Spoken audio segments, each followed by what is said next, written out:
Sir अब हमें सबको पता है कि फाइनेंशियल क्राइसिस आने वाली है, बहुत सारे मार्केट क्योस होने वाला है पूरे वर्ल्ड में, बट इसके बाद हम स्टेबिलिटी कहाँ से लाएं और कहाँ तक वो स्टेबिलिटी हम समझ सकते हैं कि अब ये स्टेबिलिटी है।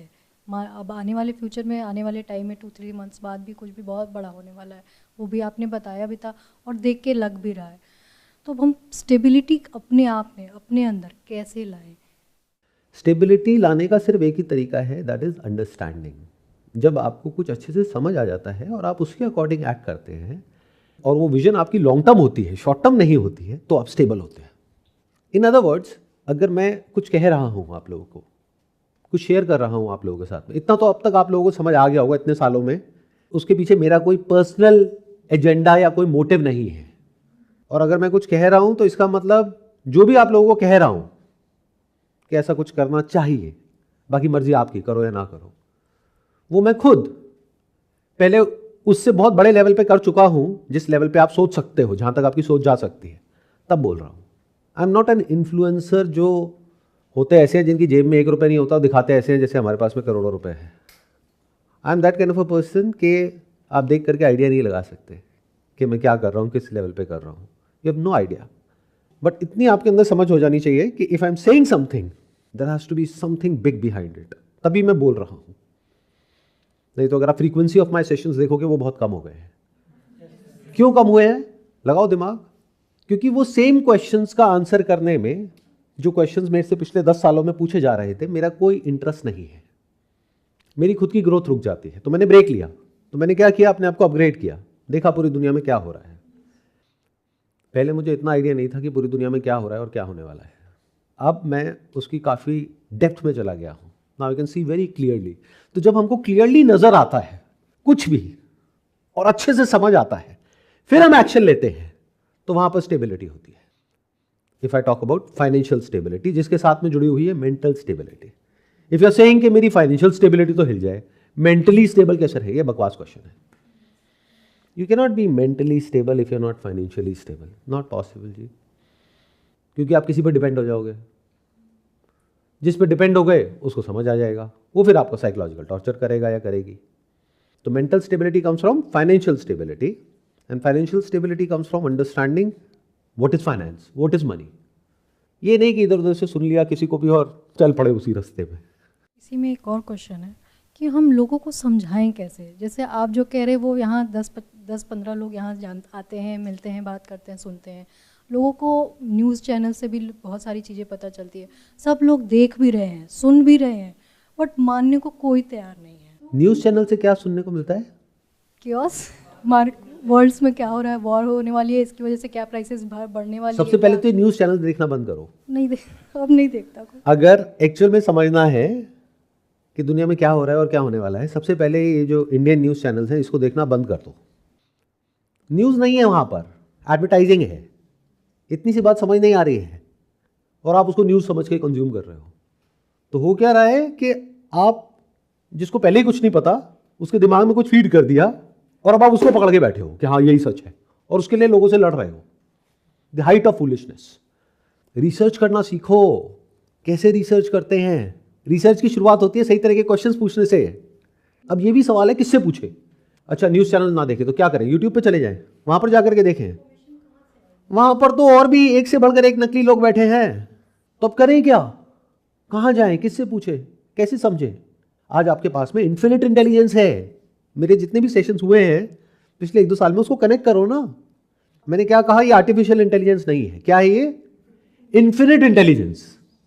तो फाइनाइट इंटेलिजेंस से क्यों पूछ रहे हो? मेरे से पूछो सर आप कैसे रिसर्च करते हो, ऐसे क्वेश्चंस क्यों नहीं पूछते? नेक्स्ट क्वेश्चन यही था कि आपको कहाँ से इन जानकारी मिल रही है, क्योंकि हमें जो मिल रहा है वो गूगल के थ्रू, चैट जीपीटी के थ्रू या न्यूज़ चैनल्स के थ्रू, यहीं से इंफॉर्मेशन मिल रही है। ध्यान से समझना, गूगल के थ्रू और चैट जीपीटी के थ्रू कुछ मिलता नहीं है, आप ढूंढते हो।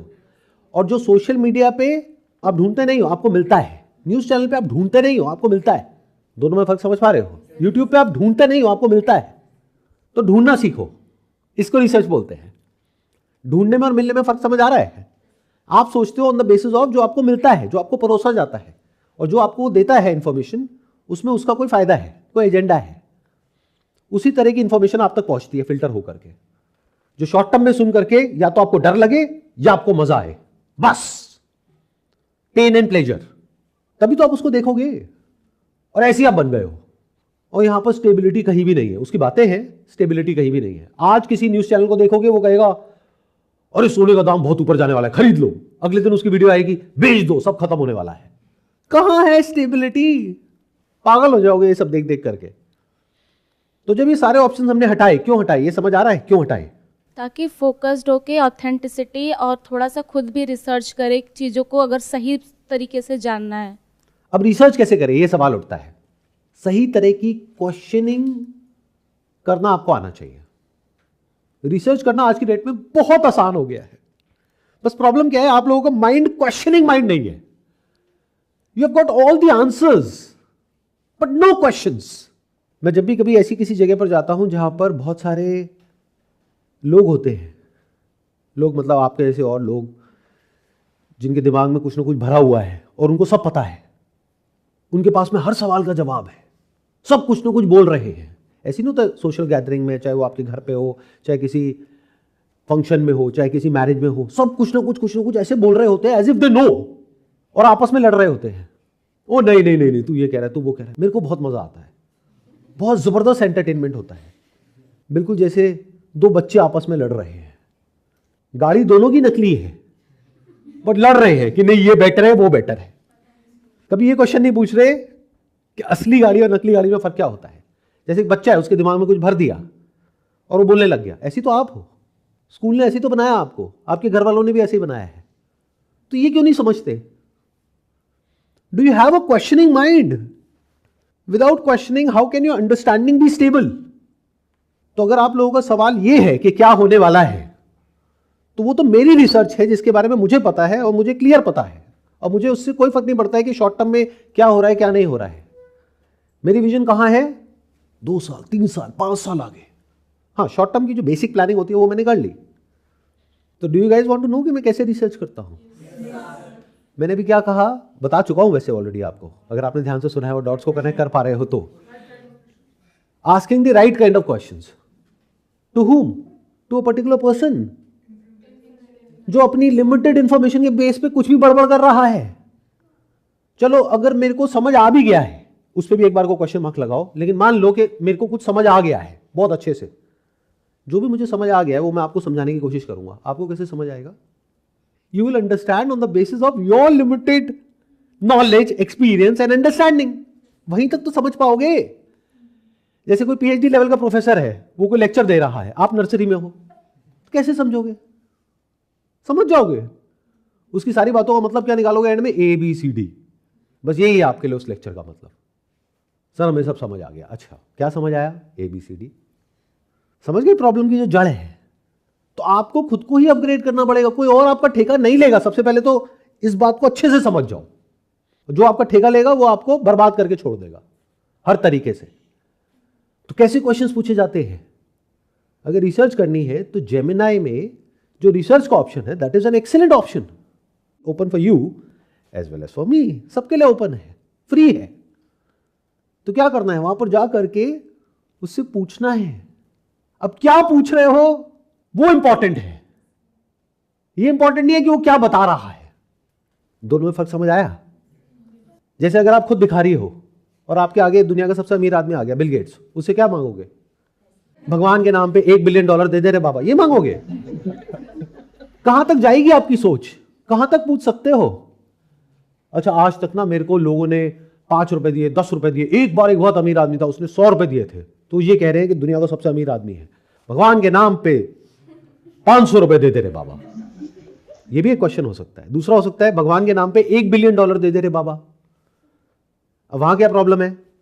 वो जो सबसे अमीर आदमी हो गया, चल भाग यहां से, तुझे क्यों दूं, 500 रुपए दे दिया तो नुकसान। तो सही क्वेश्चन क्या है यहां पर? भगवान के नाम पे जितना तू दे सकता है उतना दे दे रे बाबा। अब उसकी ईगो हट हो जाएगी, मैं जितना दे सकता हूं।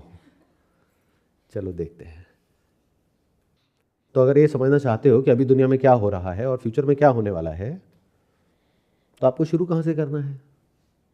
सबसे पहले इसको समझो कि पैसा क्या होता है।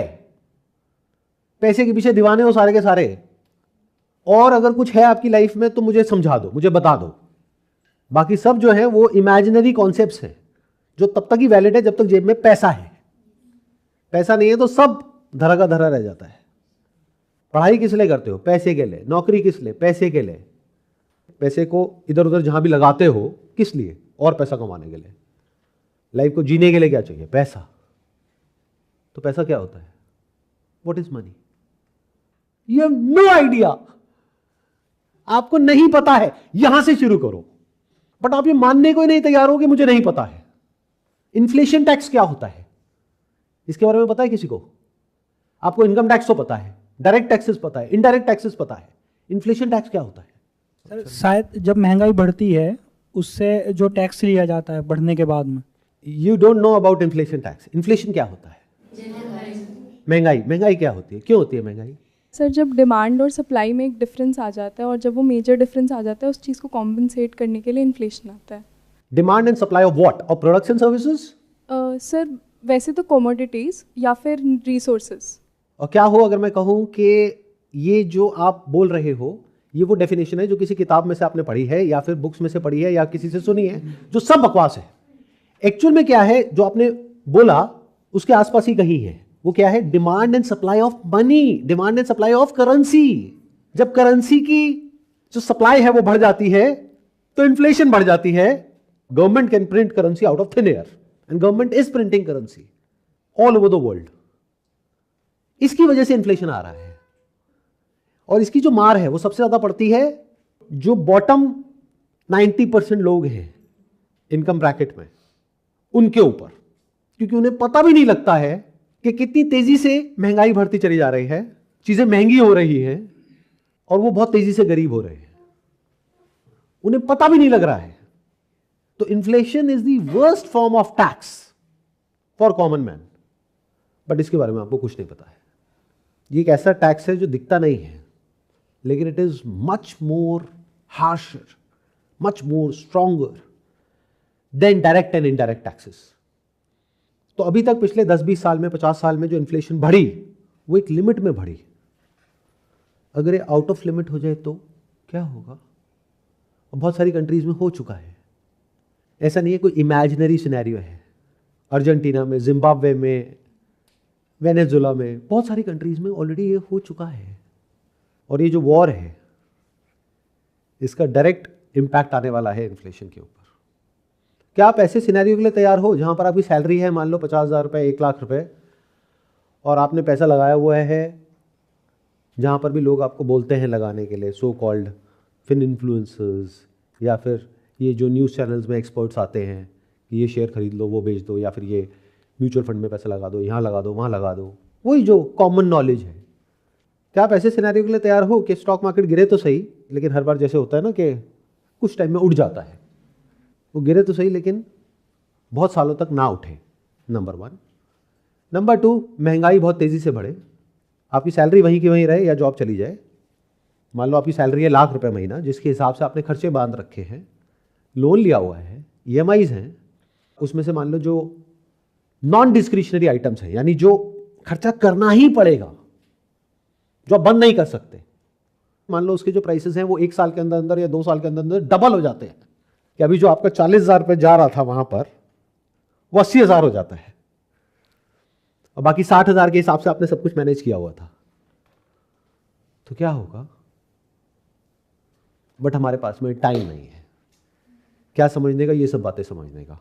तो किस चीज़ का टाइम है? गधों की तरह काम करने का, बस। सर ये सब समझ नहीं आता, आप हमें ये बता दो सर हार्डवर्क कैसे करते हैं। If you need stability you need to hold on to something that is stable in this unstable world जिसमें हम एंटर कर रहे हैं। और ये भी कहना गलत होगा, कर रहे हैं, कर चुके हैं। अगले 2, 4, 5 साल में आप देखोगे एक एक करके क्या होता है। You have no idea of what is coming, absolutely no clue. आप कहते हो गोल्ड और सिल्वर के प्राइसेस बढ़ेंगे या घटेंगे लॉन्ग टर्म में? बकवास सवाल। ना गोल्ड और सिल्वर के प्राइसेस बढ़ेंगे ना घटेंगे। करेंसी की जो वैल्यू है वो डेप्रिशिएट होगी फॉर श्योर। क्यों? क्योंकि आप देख लो ना क्या हो रहा है इकोनॉमी में, आपको समझ आ जाएगा। ये जितनी भी गवर्नमेंट की फ्रीबीज हैं, ये जो स्कीम्स हैं तरह तरह की, इसकी वजह से क्या होता है? जो मनी सप्लाई है वो बढ़ जाती है इकोनॉमी में। उसकी वजह से क्या हो रहा है? इन्फ्लेशन आ रहा है। इन्फ्लेशन का असर किस पे हो रहा है? आप लोगों पर हो रहा है, और आप लोगों को पता ही नहीं है, और आप खुश हो रहे हो कि फ्री में ये मिल गया, फ्री में वो मिल गया। फ्री कुछ नहीं होता है, there is nothing free in this world. हर एक का कोई ना कोई प्राइस होता है। तो क्या फ्यूचर में ये स्कीम्स बढ़ने वाली है, कम होने वाली है? बढ़ने वाली है सर। बढ़ने वाली है, ये आप सबको पता है ना। तो इसका मतलब क्या है? करेंसी की वैल्यू और घटने वाली है। घटने वाली। तो जब करेंसी की वैल्यू घटेगी तो महंगाई आएगी, जिसको आप कहोगे गोल्ड का प्राइस बढ़ गया। अरे उसका प्राइस नहीं बढ़ा है। पिछले 20-30-50 सालों में ये देखो कि पूरी दुनिया की जो गवर्नमेंट्स है उन्होंने कितनी करेंसी प्रिंटिंग करी है, उनका डेट कितना बढ़ा है। सन 2000 में जो यूएस गवर्नमेंट है उसके ऊपर कितना डेट था, आज कितना डेट है? अभी it's close to around $40 trillion. Do you understand the meaning of that? और वॉर की वजह से क्या हो रहा है? महंगाई बढ़ रही है।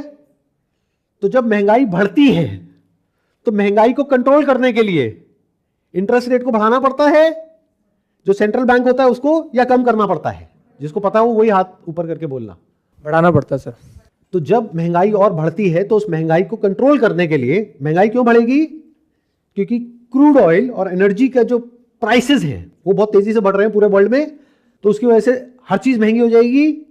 तो उस महंगाई को कंट्रोल करने के लिए जो सेंट्रल गवर्नमेंट्स हैं पूरे वर्ल्ड की, उनके पास में क्या टूल है? जिसको इंडिया में रेपो रेट बोलते हैं। जैसे यूएस में फेड है, तो अभी जो फेड की मीटिंग हुई थी कुछ दिन पहले, उसमें क्या हुआ? इंटरेस्ट रेट को बढ़ाया, कम किया? सेम रखा है, ना बढ़ाया ना कम किया। क्यों? क्योंकि अभी इन्फ्लेशन जो उनका टारगेट था 2% का, उससे ज्यादा आई है, मतलब 2.7% आई है। बट यही अगर कुछ महीनों में 5% हो जाती है, 10% हो जाती है, तो उसको कंट्रोल करने के लिए उनको क्या करना पड़ेगा?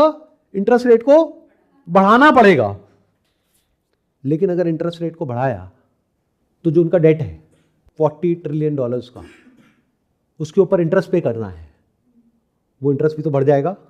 तो यूएस डॉलर का जो डाउनफॉल है वो बहुत तेज हो जाएगा। US dollar which is the reserve currency of the world at present. और 1971 में निक्सन ने जब गोल्ड को डीलिंक कर दिया था डॉलर से, तो उसके बाद भी डॉलर बचा कैसे रहा? Because it was connected to energy, यानी इसको बोलते हैं पेट्रो डॉलर। मतलब कि अगर पूरी दुनिया को ऑयल चाहिए, जो कि चाहिए ही चाहिए, तो वो सिर्फ डॉलर में मिलेगा।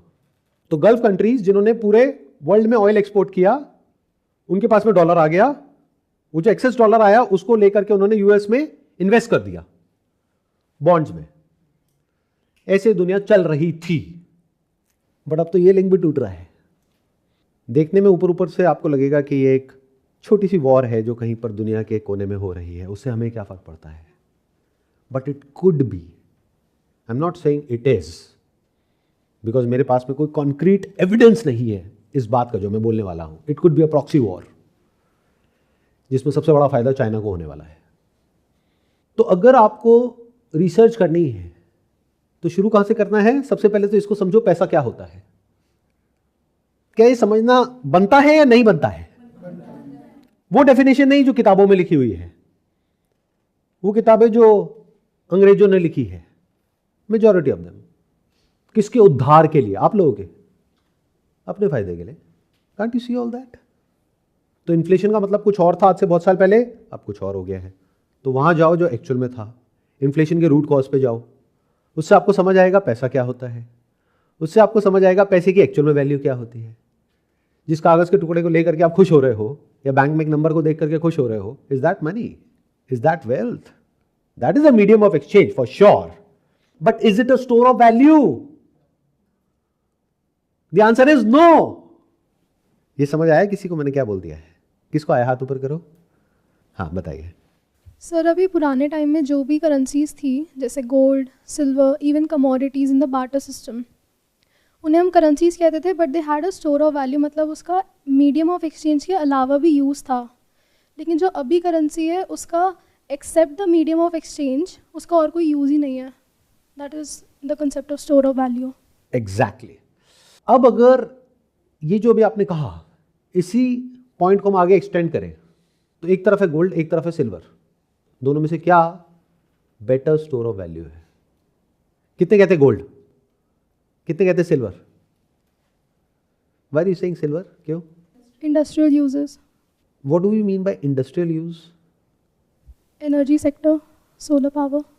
देखो क्या हो रहा है कि हमने कुछ ऐसा है जो बहुत बड़ा है, उसको अपनी जो लिमिटेड नॉलेज है, लिमिटेड अंडरस्टैंडिंग है, उसमें ला करके कन्फाइन कर दिया। क्यों? क्योंकि we never asked the right kind of questions to infinite intelligence कि सिल्वर का यूज कहां कहां पर होता है और क्या फ्यूचर में ये यूज बढ़ने वाला है या कम होने वाला है।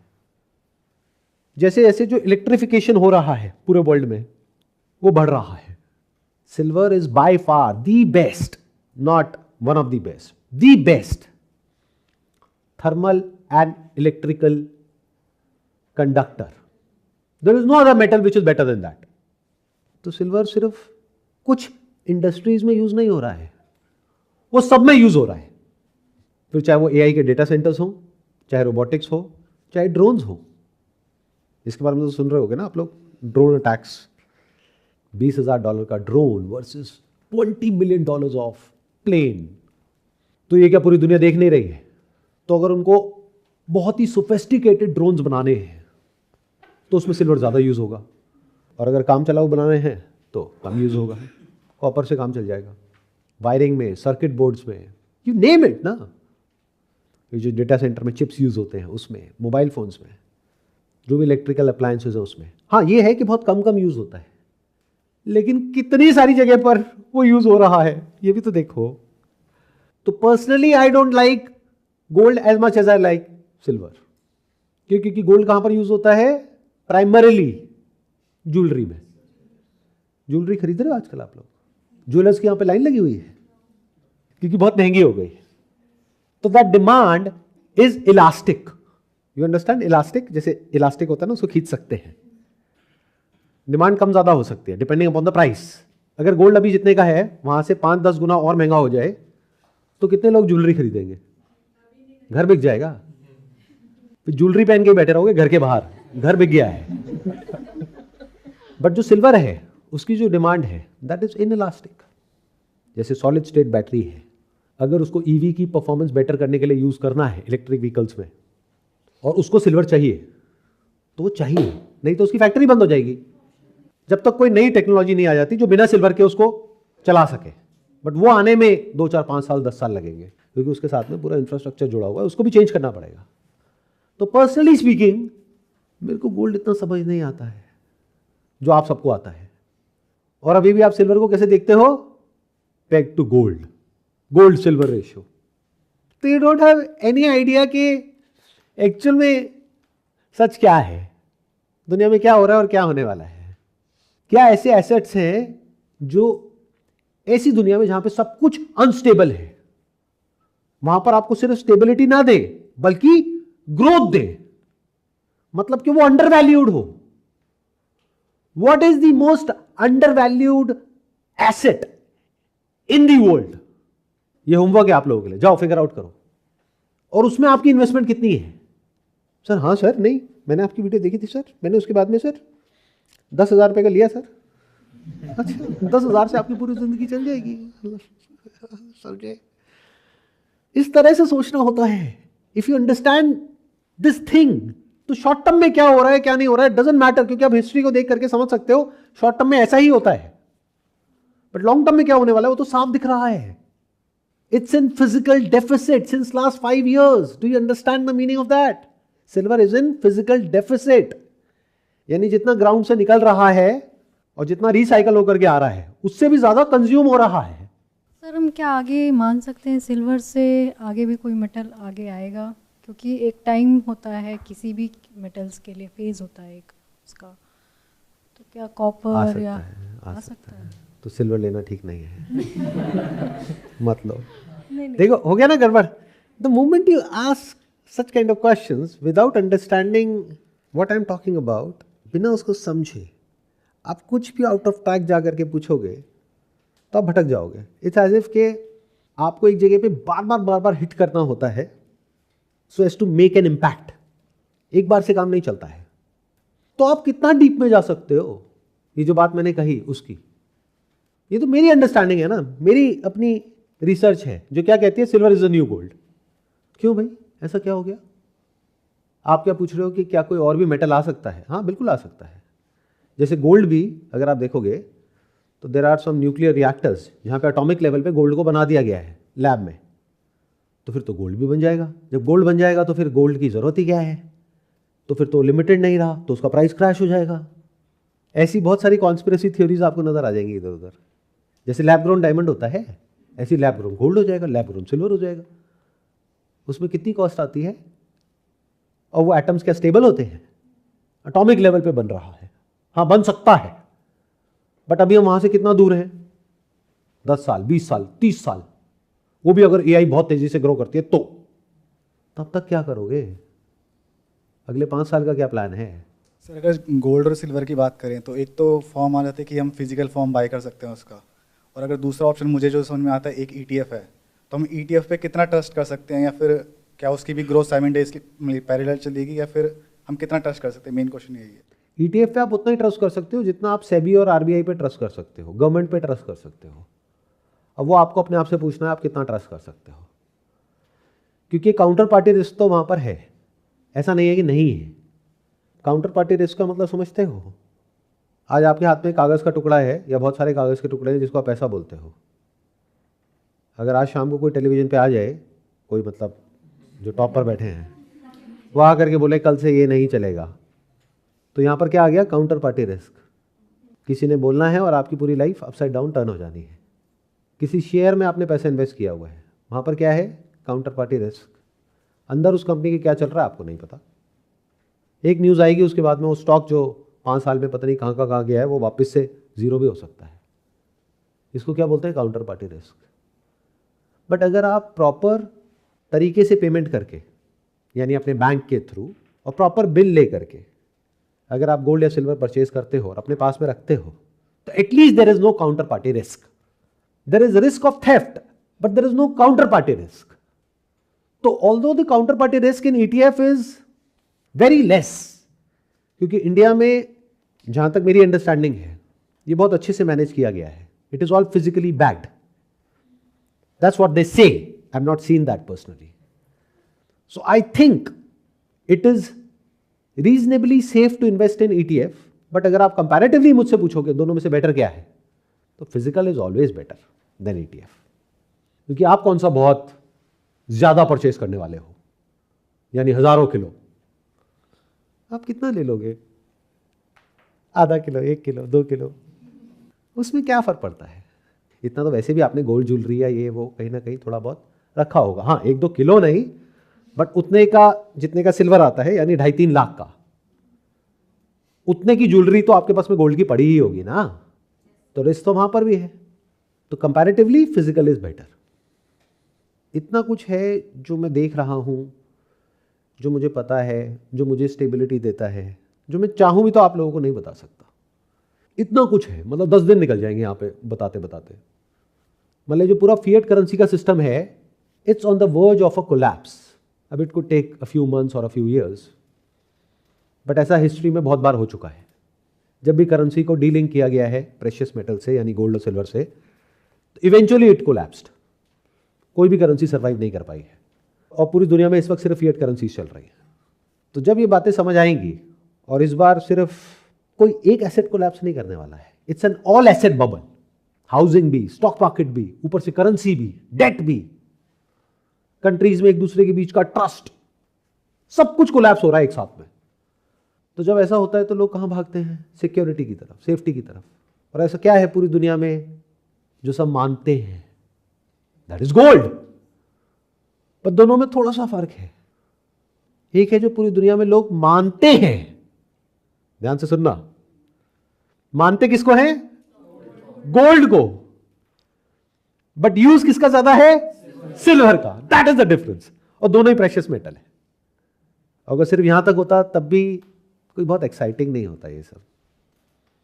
बट अभी क्या हो रहा है पिछले कुछ टाइम से? यूएस ने सिल्वर को डिक्लेयर कर दिया है as a critical mineral. Do you understand the meaning of that? History में ऐसा पहली बार हुआ है। ऑफिशियल जो यूएस की जो लिस्ट है क्रिटिकल मिनरल्स की, उसमें सिल्वर भी है। तो उसके लिए यूएस गवर्नमेंट ने $10 बिलियन के आसपास का फंड साइड में रखा है इन क्रिटिकल मिनरल्स का स्टॉक पाइल करने के लिए, इसको एक्यूमुलेट करने के लिए। जब वो क्रिटिकल मिनरल यूएस के लिए है तो क्या सिर्फ यूएस के लिए है? इंडिया के लिए नहीं है। इंडियन गवर्नमेंट बात कर रही है 2035 तक जो सोलर एनर्जी की जो कैपेबिलिटीज हैं उसको 3 गुना 4 गुना बढ़ा देंगे। कैसे बढ़ेगा? उसके लिए सिल्वर तो चाहिए ना। हम बात करते हैं हम अपने यहाँ पे मैन्युफैक्चरिंग करेंगे किसकी? इलेक्ट्रॉनिक्स की, हाई एंड इलेक्ट्रॉनिक्स की, इसकी उसकी, उसके लिए सिल्वर नहीं चाहिएगा क्या? पर चाइना जो कि वर्ल्ड का सबसे बड़ा रिफाइनर है, क्योंकि एक है सिल्वर जिस तरह से वो निकलता है मेक्सिको से, पेरू से और बहुत सारी कंट्रीज से, एक है जिस फॉर्म में वो निकलता है, उसके बाद में उसको रिफाइन करना होता है, प्रोसेस करना होता है ताकि वो यूज हो सके। तो वर्ल्ड का जो 70% रिफाइन होता है सिल्वर वो चाइना में होता है, और चाइना ने एक्सपोर्ट कंट्रोल लगा दिया है। ये सब एक साथ क्यों हो रहा है? और इस सब का ईरान वॉर से क्या कनेक्शन है? इसको लिंक कर पा रहे हो? क्रिटिकल मिनरल का मतलब समझते हो? जैसे आप लोगों के लिए क्रिटिकल क्या है? Air, water, food. ऐसे गवर्नमेंट के लिए क्रिटिकल क्या है? सिल्वर। क्यों? क्योंकि वो डिफेंस के जितने भी इक्विपमेंट्स बनते हैं, क्योंकि वो डिफेंस में यूज होता है, वो इंडस्ट्रीज में यूज होता है। कौन सी इंडस्ट्री? सब में। वो एनर्जी में यूज होता है। आज यूएस का जो गेम प्लान है उसके सेंटर में क्या है? Artificial intelligence. उसमें सबसे बड़ा कंस्ट्रेंट क्या है? एनर्जी। क्योंकि उसके जो डेटा सेंटर्स हैं वो बहुत ज़्यादा एनर्जी कंज्यूम करते हैं। एनर्जी कहाँ से आती है? ये सारे जो गल्फ नेशंस हैं वहाँ से। बट वहाँ पर तो रुक गया। बहुत सारी जो ऑयल रिफाइनरीज हैं वो तो बंद पड़ी हैं ड्यू टू टैक्स। तो क्या एआई को रोक दिया जाएगा? नहीं। तो उसके लिए क्या चाहिए? सोलर। सोलर के लिए क्या चाहिए? सिल्वर। अब सवाल उठता है सिल्वर कितना है और गोल्ड कितना है दुनिया में? इस पर रिसर्च करो। यहाँ तक कोई नहीं जाता है, बस ऊपर ऊपर लेवल से थोड़ा बहुत देख करके रुक जाते हैं। अब आपको समझ आ रहा है, आंसर मिल रहा है अपने उस क्वेश्चन का कि रिसर्च कैसे करते हैं। सबसे पहले तो उस टॉपिक को यूज करो जो आपकी लाइफ में सबसे इंपॉर्टेंट है, फिर उसकी डेप्थ में चले जाओ, एंड तक जाओ। एंड तक जाकर के देखो कि सच क्या है। क्वेश्चन का आंसर आएगा, उसमें और क्वेश्चंस खड़े होंगे, फिर क्वेश्चनिंग करो, फिर और आंसर्स आएंगे, फिर उसको क्वेश्चन करो। कुछ भी मानो मत, जानो कि सच क्या है, फिर आप में जो कॉन्फिडेंस होगा वो पूरी दुनिया से अलग होगा। सर, जब इतनी क्लैरिटी है और सारी चीज़ें इतनी क्लियर है, तो फिर शॉर्ट टर्म में भी इतना डाउन क्यों जा रहा है? मतलब सिल्वर हो या गोल्ड हो। आपकी विजन क्या है? अगर सट्टेबाजी करनी है, यानी एमसीएक्स पे गए और यहाँ पर जाकर के खरीद लिया, बेच दिया, स्पेक्यूलेट कर रहे हो, तब तो कुछ भी कर लो, मरोगे मरोगे। बट अगर विजन लॉन्ग टर्म है तो शॉर्ट टर्म में क्या हो रहा है उससे फर्क क्यों पड़ता है?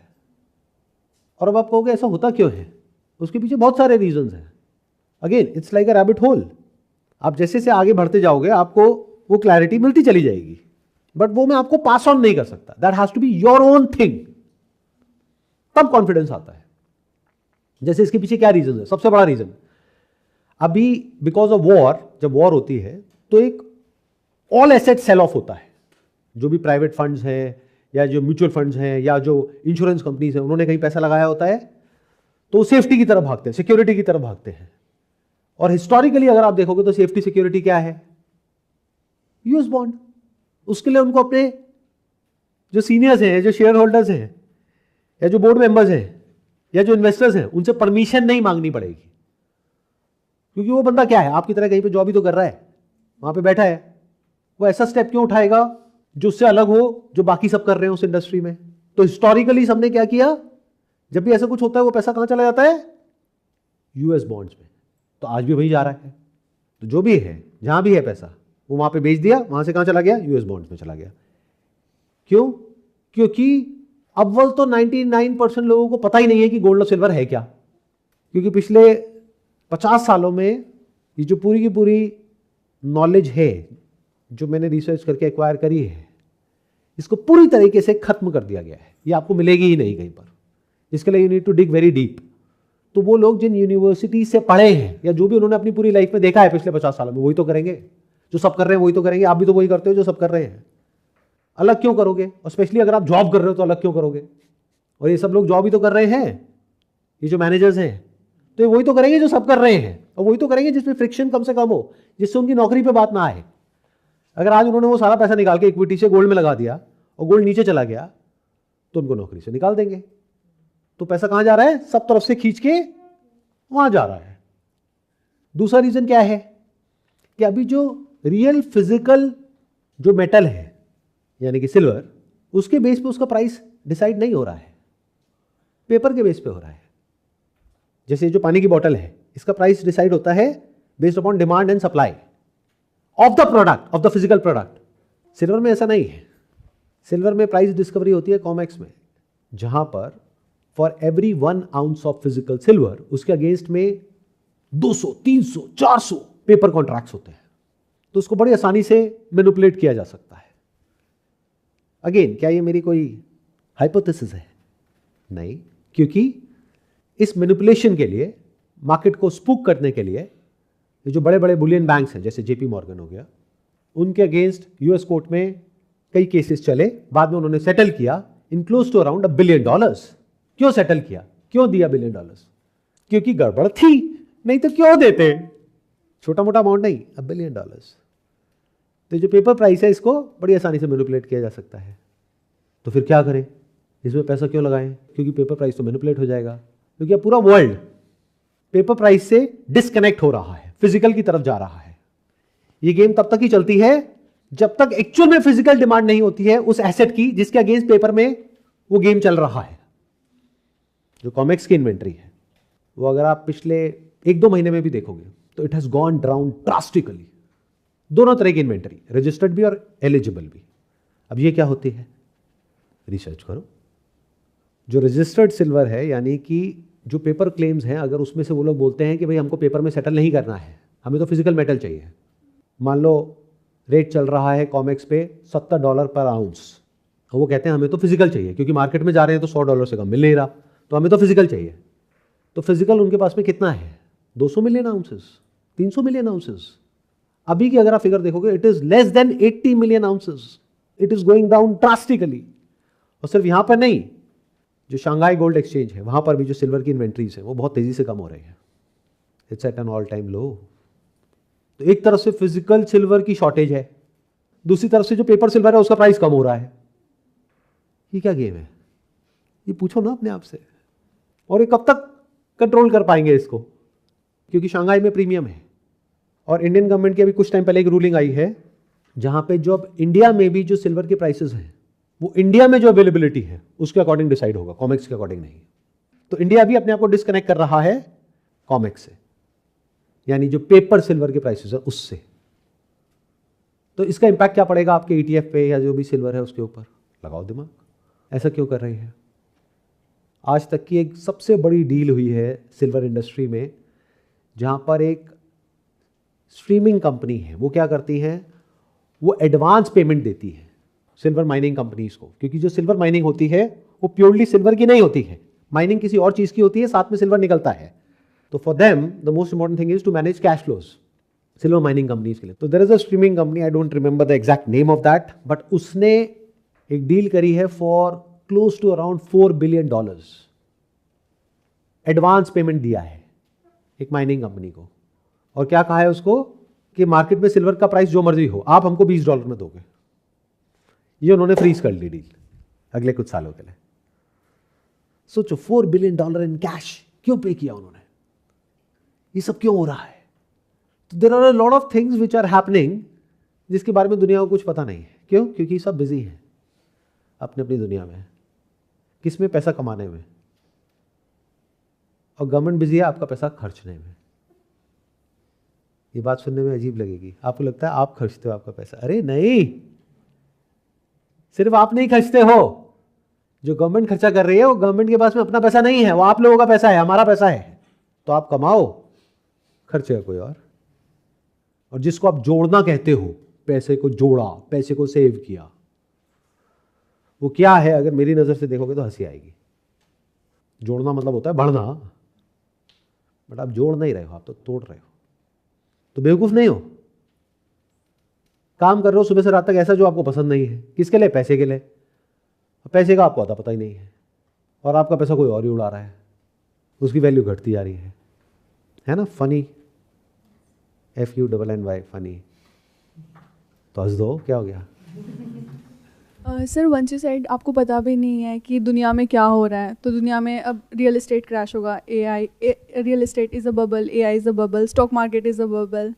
बट एआई का तो हम देख पा रहे हैं ना कि अब इतने बड़े डेटा सेंटर्स बन रहे हैं, एआई का यूज़ कितना वास्ट है, तो there are so much scope of AI, then how we can know that like उसमें क्या होगा? I never said AI is a bubble. I always said AI is the future of humanity. जैसे internet was the future in the year 2000. Still .com bubble burst. मतलब क्या कि internet से उस time पे इतना पैसा कंपनीज नहीं कमा पा रही थी जितना खर्च रही थी, इसलिए वो बबल था. But internet was not a bubble. ऐसे ही AI is not a bubble. But वो लोग जो AI की बेस पे अपना बिजनेस बिल्ड कर रहे हैं, that is a bubble at this point in time, क्योंकि वहां से रेवेन्यूज इतनी नहीं आ रही है जितना खर्चा हो रहा है. मान लो उन्होंने इन्वेस्टमेंट कर दिया 1000 रुपए का, रेवेन्यू आई 10 रुपए, 100 रुपए ब्याज देना पड़ गया, तो from business point of view that is a bubble. But AI is not a bubble. Robotics is not a bubble. So there are many more things in the world of AI is the future. But future मतलब क्या? 5 साल, 10 साल, 20 साल, 50 साल.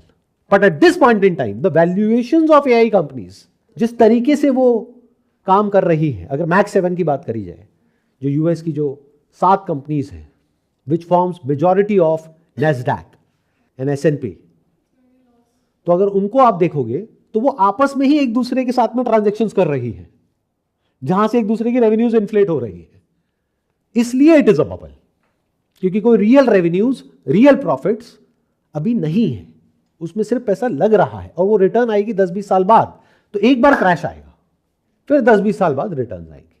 I want a direct answer. Should I invest in silver or gold, or what should I do? That's your call. I am nobody to say कि आपको invest करना चाहिए नहीं करना चाहिए. Again, you want some kind of an assurance from my side. हो सकता है मैं गलत हूं, तो क्या करोगे? और अगर मैं सही भी हूं तो मैं आपको क्यों बोलूं कुछ भी करने के लिए या नहीं करने के लिए? मेरे से अगर आंसर पूछोगे तो वो ये है कि भाई आपको करना है करो, नहीं करना मत करो. करोगे तो अच्छा है, नहीं करोगे तो और अच्छा है. Don't do it. कहीं और कर दो, जो सही है वहां कर दो. आप लोगों को तो पता ही है क्या सही है. Mutual funds. तो वहां करो. किसने कहा है सिल्वर में पैसे लगाने को? किसने कहा है गोल्ड में पैसे लगाने को? मैंने तो कभी भी नहीं कहा. ये तो मेरी अपनी रिसर्च है, मेरी अपनी अंडरस्टैंडिंग है, जिसके बेस पे मैं एक्ट कर रहा हूं. But I may be wrong, and that is a sign of intelligence. जो बेवकूफ आदमी होता है उसको सब कुछ पता होता है और वो बिल्कुल श्योर होता है हर चीज को लेकर के. और जो समझदार आदमी होगा वो हमेशा अपनी भी जो रिसर्च होगी उस पर भी ले जा करके क्वेश्चन मार्क लगा देगा. बड़े से बड़ा भी कोई साइंटिस्ट होगा वो ये नहीं कहेगा this is the ultimate truth. वो कहेगा हाँ अभी यहां तक तो मुझे समझ आ रहा है, बट अब मैं इस रिसर्च पेपर को बाकी जो पूरी कम्युनिटी है उनके सामने रखता हूं, इसको चैलेंज करो और इससे बेटर कुछ हो सकता है तो कर दो.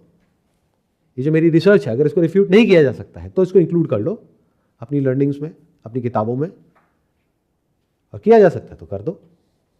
तो ये तो मेरी अपनी रिसर्च है ना. So what you can do is कि मैं बुलिश हूं सिल्वर को लेकर के अगले 2-4-5 सालों में. आप मुझे चैलेंज करो, गिव मी अ रीजन कि नहीं सर ये हो गया तो वो हो गया तो. लेकिन मुझे चैलेंज करने के लिए पहले आपको मेरे लेवल पे आना तो पड़ेगा, नहीं तो कुछ भी बोलने लग जाओगे. तो उसके लिए पहले रिसर्च करो, फिर चैलेंज कर पाओगे. समझ गए जो प्रॉब्लम है वो कहां पर है?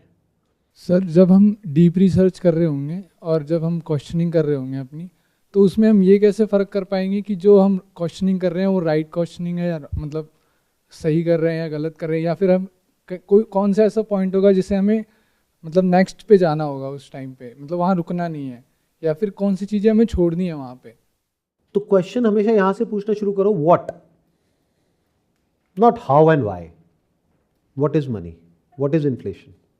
What can happen because of this war which is going on in the next 10 days, in the next 15 days, in the next 1 month? If it continues, तो क्या क्या हो सकता है? What are the scenarios, different scenarios that can pan out आने वाले 1-2 महीने में, 1 साल में? या फिर जो क्वेश्चनिंग कर रहे हो, जो भी अपनी रिसर्च कर रहे हो, उस इन्फिनिट इंटेलिजेंस को बताओ, I want it only from the most authentic sources which is backed by data and proofs and evidence. सिर्फ मुझे वही बताओ, उसके अलावा कुछ मत बताओ. अपने एक ऐसे एजेंट तैयार कर लो एआई एजेंट, जिसको पहले ये बोल करके रखो कि जो भी फालतू की चीज़ें हैं वो सब मुझे नहीं चाहिए। जैसे मैंने अपना पूरा एक एजेंट बनाया हुआ है और एक पूरा का पूरा स्ट्रक्चर बनाया हुआ है जहाँ पर कि इस पूरी दुनिया में कहीं भी कुछ भी होता है सिल्वर से रिलेटेड तो मुझे सबसे पहले पता लगता है, बिकॉज मेरा लाइफ का सीधा सा फंडा है, या तो कुछ करो ही मत, करो तो फिर उसमें अपने आप को पूरी तरीके से झोंक दो। आप लोगों की प्रॉब्लम क्या है कि आप कुछ करते भी हो तो हाफ हार्टेडली करते हो। You don't know how to be passionate about something, you don't know how to go deep into something. जैसे अगर मेरे पास में कोई इंफॉर्मेशन आती है किसी एक जगह से, मान लो ग्रॉक ने कुछ कहा, चैट जीपीटी ने कुछ कहा, यानी उनके एजेंट्स ने कुछ कहा कि ऐसा कुछ हुआ, तो मैं उसको और कहीं से वेरीफाई करूंगा कि क्या सच में ये हुआ। और फिर जिन कंपनीज के नाम आ रहे हैं उनकी जो ऑफिशियल वेबसाइट है वहां पे जाके वेरीफाई करूंगा, अगर कुछ बहुत बड़ा है तो, या जो गवर्नमेंट है उनकी ऑफिशियल वेबसाइट से वेरीफाई करूंगा। क्योंकि पहले यूएस गवर्नमेंट ने कुछ महीने पहले एक सर्कुलर निकाला था, सिल्वर क्रिटिकल मिनरल्स की जो लिस्ट है उसमें इंक्लूड होगा, फिर वो हो गया, ऑफिशियली हो गया। सर जैसे आपने बताया कि सिल्वर जो है बेस्ट है आगे, तो इस तरह से गोल्ड में भी कुछ ऑप्शन है कि हम गोल्ड में भी आगे? पर्सनली मुझे गोल्ड इतना अच्छा नहीं लगता है personally, but that's my personal opinion. मुझे गोल्ड इतना समझ नहीं आता है comparatively, because gold is like a belief. जैसे आपका अपना जो रिलीजन है, what is that? That is a reality और a belief. Reality for you, but somebody from some other religion, for him or her it's a belief। तो जो gold को मानता है उनके लिए वो रियलिटी है, बाकियों के लिए बिलीफ है। रियलिटी मतलब क्या? जो सबके लिए रियलिटी है, इररिस्पेक्टिव ऑफ योर रिलीजन। ये जो पानी है वो सबके लिए पानी है, इंसान के लिए भी, जानवर के लिए भी। इसको ऐसे समझो जैसे एक होता है एज ओल्ड बिलीफ, वो क्या है? भगवान। और एक है फैशन, ट्रेंड। तो फैशन और ट्रेंड बदलता रहता है, बट वो एज ओल्ड बिलीफ जल्दी से नहीं बदलता है। आज से हजारों साल पहले भी कुछ लोग मानते थे, कुछ लोग नहीं मानते थे, अभी भी ऐसा ही है। उसमें कोई खास चेंज नहीं आया है, लेकिन जो फैशन है वो हर कुछ सालों में बदल जाता है, बहुत बार तो हर कुछ महीनों में, कुछ दिनों में बदल जाता है। तो फिएट करेंसी क्या है? एक फैशन, फैड। कब से है? पिछले 50 सालों से। गोल्ड कब से है? पिछले हजारों सालों से। तो गोल्ड की मान्यता फिएट करेंसी से बहुत ज्यादा है। गोल्ड को कौन मानता है? सारे सेंट्रल बैंक्स, पूरी दुनिया के लोग। हाँ, इंटेंसिटी अलग अलग है। जैसे इंडिया में गोल्ड की जो वैल्यू है एज ज्वेलरी, वो बहुत ज्यादा है उसके कंपैरिजन में जो कोई वेस्टर्न वर्ल्ड में है। बट गोल्ड को प्रेशियस सब मानते हैं। Gold is desirable for all, gold is accepted in all over the world. तो गोल्ड की मान्यता बहुत ज्यादा है। बट क्या है? मान्यता। क्यों? क्योंकि gold is not going to come again as currency in future. मतलब ऐसा नहीं होगा कि ये पेपर बंद हो जाएगा और गोल्ड के सिक्के चलने लग जाएंगे, नहीं। तो इसका मतलब gold is a very strong belief system, जिसकी वजह से जब सब कुछ तहस नहस होगा तो सब गोल्ड की तरफ भागेंगे। बट हिस्टोरिकली क्या हुआ? गोल्ड के पीछे छुपा रहा सिल्वर, अब वो बाहर निकल करके आ रहा है क्योंकि उसकी अपनी एक डिमांड है। ऐसा कभी भी नहीं था पास्ट में। तो अगर आप पूरी दुनिया के जो एसेट्स हैं उससे कंपेयर करोगे, from my stand point gold is better. किसके कंपैरिजन में? स्टॉक मार्केट हो गया, ये फिएट करेंसीज हो गई, ये सब चीजें हो गई, उस सबसे फार बेटर है। यानी जो हमारा एंशियंट कल्चर है, जो विजडम है of an Indian housewife, that is much better than so called experts of the world, financial experts. और ये मैं सिर्फ बोल नहीं रहा हूं, पिछले 25 साल का ट्रैक रिकॉर्ड उठा करके देख लो कि जो स्टॉक मार्केट है वो कितना बढ़ा और गोल्ड कितना बढ़ा पूरे वर्ल्ड में। तो जो डेटा कहेगा वो सच है, वो रियलिटी है। रियलिटी देख लो, क्या ज्यादा बढ़ा, क्या कम बढ़ा। तो कौन बेटर इन्वेस्टर और कौन खराब इन्वेस्टर? सो कॉल्ड एक्सपर्ट्स खराब इन्वेस्टर और इंडियन हाउसवाइफ्स बेटर इन्वेस्टर। सो ये तो कहानी है गोल्ड की। बट सिल्वर क्या है? Silver is like a suppressed precious metal, just like gold, जिसको पिछले 50 सालों से उसी जगह पर सप्रेस किया गया है। पूरी दुनिया में इन्फ्लेशन आ गई, हर चीज के दाम बढ़ गए, सिल्वर उसके आसपास ही है जहां पर आज से 50 साल पहले था और कोई भी ऐसी दुनिया में चीज़ दिखा दो मेरे को जो आज से 50 साल पहले जो उसका प्राइस था उसके आसपास भी कहीं हो। आज से 50 साल पहले आपका घर कितने का था, आज कितने का है, देख लो। तो महंगाई ने हर एक चीज़ के दाम बढ़ा दिए, बस एक के नहीं बढ़ाए। किसके? सिल्वर के। अब अगर तो सिल्वर सिर्फ एक प्रेशियस मेटल होता और जिसको बोलते हैं पुअर मैन्स गोल्ड, वो होता तो वैसे ही कुछ होता जैसा पास्ट में हुआ। मतलब जो गोल्ड सिल्वर रेशियो है वो अभी है अराउंड 60 के आसपास, पीछे टच करी थी 100 के आसपास, और हिस्टोरिकली वो चली है 40-50 के आसपास। तो कुछ वैसा ही होता जैसा हिस्टोरिकली हुआ, यानी बुल रन्स में 2011 में ये जो रेशियो थी ये कोलैप्स हो गई और 30 के आसपास आ गई। तो कुछ वैसा ही होता। But it is no more poor man's gold. Yes it is, but no more only that. तो एक तरफ से पूरी दुनिया की गवर्नमेंट्स उसके पीछे भाग रही है, एक तरफ से इंडस्ट्रीज और बिजनेसेस उसके पीछे भाग रहे हैं, तीसरी तरफ से आप लोग कभी तो जागोगे, कब तक सोते रहोगे? जब जागोगे और सिल्वर को एक्यूमुलेट करने की कोशिश करोगे, सिल्वर को, गोल्ड को, और स्पेशली जब गोल्ड के प्राइसेस बहुत बढ़ जाएंगे, जब ये सब जो मैं कह रहा हूं वो एक्चुअल में होगा तो बढ़ना ही है, और गोल्ड आपकी पकड़ से बाहर हो जाएगा, तो किसकी तरफ भागोगे? सिल्वर की तरफ। और मासेस क्या होते हैं? सबसे बेवकूफ होते हैं as far as investment is concerned. जो स्मार्ट मनी है वो होता है बड़े बड़े जो इन्वेस्टर्स हैं उनका, वो टाइम से पहले काम करते हैं। यानी आप लोग क्या करते हो, जब सिल्वर नीचे जा रहा होता है तो बेच रहे होते हो, ऊपर जा रहा होता है तो खरीद रहे होते हो। ऐसी स्टॉक मार्केट में करते हो, ऐसी हर चीज में करते हो। तो ये जो तीसरा चंक है, यानी आप लोग, यानी दुनिया में करोड़ों लोग, अगर वो आ गए गोल्ड खरीदने के लिए for safety and security in an unstable world, तो गोल्ड के प्राइसेस इतने बढ़ जाएंगे कि आप लोगों की पकड़ से दूर हो गए, तो आप किसकी तरफ भागोगे? सिल्वर की तरफ। सिल्वर है ही नहीं। गवर्नमेंट्स और जो इंडस्ट्रीज है वो पहले उसको कॉर्नर कर चुके होंगे। तब सिल्वर का जो रियल पोटेंशियल होगा वो अनफोल्ड होगा, क्योंकि वहां पर फिजिकल की बात होगी, वहां पर एक डिस्कनेक्ट होगा पेपर सिल्वर के प्राइस में और एक रियल सिल्वर के प्राइस में। दोनों में फर्क देख पा रहे हो? मतलब पेपर में दिख रहा होगा $100 पर आउंस, बट एक्चुअल में मार्केट में खरीदने जाओगे वहां पे दिखेगा $150 पर आउंस, $200। तो अगर मेरी ये बातें आज समझ लेते हो और इसके ऊपर एक्ट करते हो तो उसका कोई फायदा है। जैसे मैं कह रहा हूं कि एक बहुत बड़ी बाढ़ आने वाली है, तो आज अगर समझ जाओ, हंसो नहीं मेरी बातों पे, समझ जाओ और आज ही तैयारी करो अपना शिप बनाने की, तो उसका कोई फायदा है। बाढ़ आ गई है, अब भागते हुए यहां पर आओ या मेरी वीडियोस देखो, हाँ सर ने सही कहा था। So what? सर ने सही कहा है गलत कहा, that doesn't matter at that time. बात सर्वाइवल की होगी। तो what I am doing and what I am talking about is not about some investment theory, I am talking about survival, and this is coming out of compassion. किसका survival? मेरा, आप लोगों का।